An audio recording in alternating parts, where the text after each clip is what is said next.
How's it going, everyone?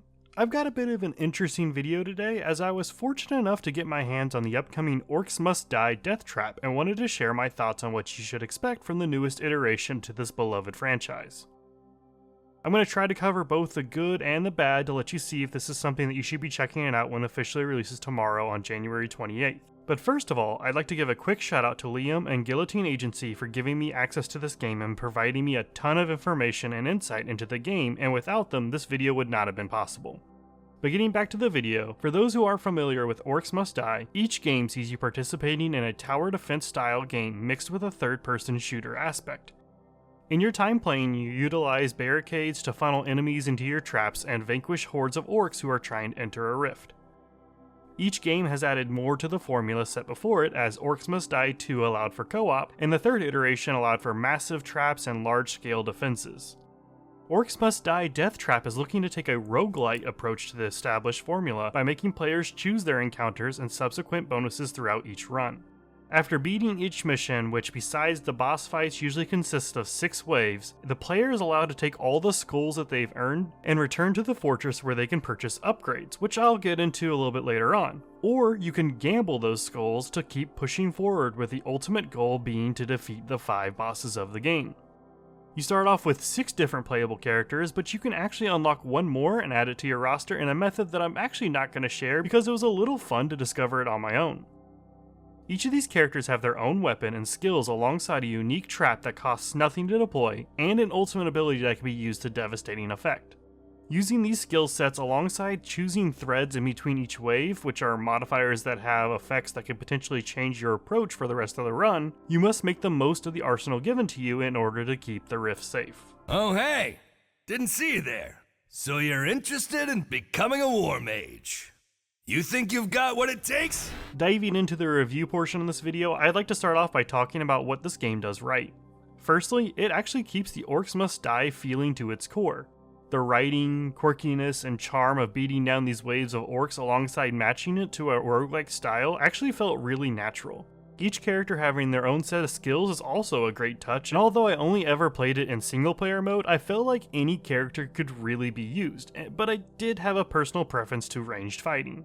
I'll also have to admit that while the first few runs were fun, I did get a little bored. However, that started to change when I noticed that even though there were some of the same maps, the location of the rifts varied, and I also became better at utilizing the very limited pool of barricades you are allotted, and it ended up making my time more enjoyable the more I played. The elemental aspect of the game is also a neat touch, as if you don't respond to those pending threats, you're going to have to face the consequences with much tougher foes coming at you, on top of the already varied cast of enemies that you have to worry about. The game also does a great job of making you want to explore with these hidden chests that I only found one of, and ways to unlock different skins for your playable characters. Although I only ever got to see 3 of the 5 bosses, I really liked their design, and each one of them presented their own challenge to overcome. But even if that isn't enough for you, once you beat all 5 bosses, you can actually go through challenge runs that amp up the difficulty. But speaking of difficulty, there's a handful of things that I didn't quite care for while playing, and one of them felt like the artificial difficulty aspect, that is wonky hitboxes and the inaccuracy of my characters. There were many times where I was under pressure or needing to just take out a specific orc, but every time I attacked them, especially at range, I would either miss due to a hitbox of the rift, or another object somehow blocking my path to the target, or what can only be seen as the world's most inaccurate spellcaster at close range.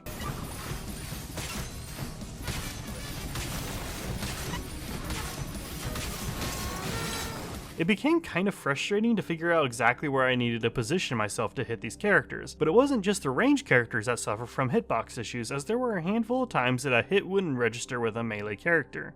This is by no means game breaking, but when I have a fast kobold running at my rift and I miss them due to this, it just makes me feel like I unfairly lost a point. Another aspect that is a minor annoyance is how you utilize those skulls at the end of each run.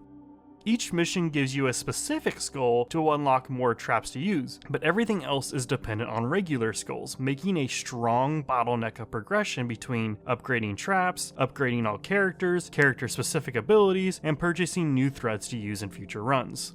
These threads can also be unlocked by completing challenges, but it still means that after a while each run will only really net you 1 or 2 points into something of your choosing, and after 10 hours I almost unlocked every trap, meaning that currency is no longer relevant.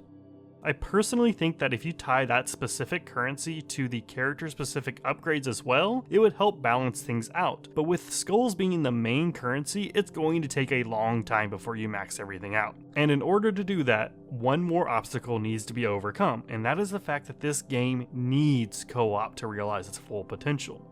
There is a co-op aspect to the game, and for the first time ever, you're actually allowed to play with up to 3 friends, but as it hasn't come out yet, I was limited to playing by myself, and while it certainly was a good game to play, these games really have that extra layer of enjoyment when you can grab a buddy to play with, and it also feels like it really opens up the character selection a bit more, as even though I know that each character can be played solo, you really feel the need to mix up ranged and melee or synergize their abilities and traps. In the end, Orcs Must Die Deathtrap has a lot on offer for those who are returning to the series, but also maintains appeal to newcomers by allowing for multiple runs in the roguelite aspect. These games have never really been ones that are going to knock your socks off, but I always have a special place for them, and sometimes some dumb fun is really all you need in life. I may have talked more about the negatives and the positives, but in reality most of the concerns I had were actually minor. There's a few other things I didn't cover, like the different enemy types, the different variations on rifts, whether there be 2 locations to defend instead of 1, or if it's just a rift that they jump into or one that they have to physically hit, or the different weather effects that change the map drastically. But I think it does a great job of making you feel like you can pick it up and set down whenever you want, as each mission usually lasts about 20 minutes or so, and there's actually an option to just kind of save your progress and come back to it at a later time. I think the team at Robot Entertainment did a pretty good job of keeping the same formula fresh by adding these new features, and while it will be on Game Pass, it's actually only going to be running about $30 USD, and for a game that will have you easily sinking a lot of time into it, it's more than worth it to pick it up when it releases tomorrow. But that'll be it for this video.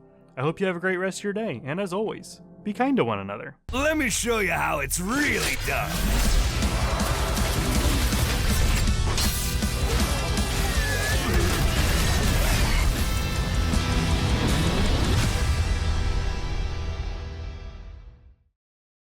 Thanks again to Liam and Guillotine Agency for getting me early access to this game.